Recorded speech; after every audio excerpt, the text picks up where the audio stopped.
Guys ये Bhojpuri industry के trending star Khesari Lal Yadav के मुकेश अंबानी के घर पे जाने पे बहुत ही ज़्यादा हल्ला हुआ था और बताया जा रहा था कि भैया भोजपुरी इंडस्ट्री के सबसे सम्मानित कलाकार हैं और आज के डेट में इनका पावर पवन सिंह से भी ज़्यादा हो चुका है। पवन सिंह को भी ये टक्कर दे रहे हैं और कहीं ना कहीं पवन सिंह से आगे निकल चुके हैं। कुछ लोगों का ये भी कहना है कि पवन सिंह को अब इनके जैसा बनना पड़ेगा।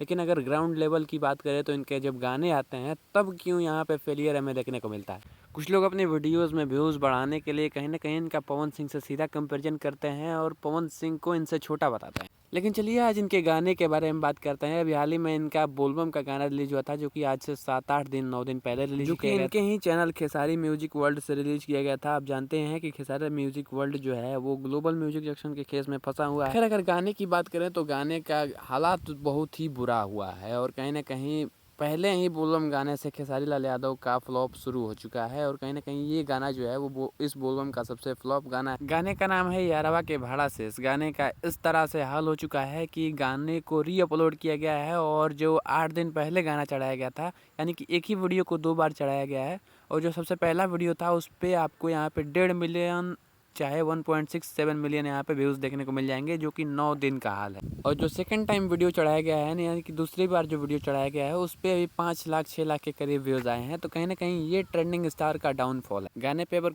कमेंट्स की बात करें तो कमेंट्स और लाइक ही बहुत कम आए हैं जो कि एवरेज जो खेसारी लाल यादव के लाइक्स और कमेंट्स आते हैं उससे बहुत ही ज़्यादा कम है यहाँ पे। और कहीं ना कहीं यहाँ पे क्वालिटी की कमी है। जो खेसारी लाल यादव अक्सर अपने गाने में क्वालिटी देते आए हैं इस गाने में भी क्वालिटी की कमी है और कहीं ना कहीं इसी वजह से लोगों को ये गाना जो है वो पसंद नहीं आया। लेकिन फिर भी कुछ लोग जो हैं वो पवन सिंह से कंपेरिजन करने पे तुले हुए हैं कि भैया पवन सिंह को सीखना चाहिए इनसे। वैसे आप इस बारे में क्या सोचते हैं अपनी राय कमेंट में जरूर बताना। मिलते हैं अगली वीडियो में, तब तक के लिए जय हिंद, वंदे मातरम, हर हर महादेव।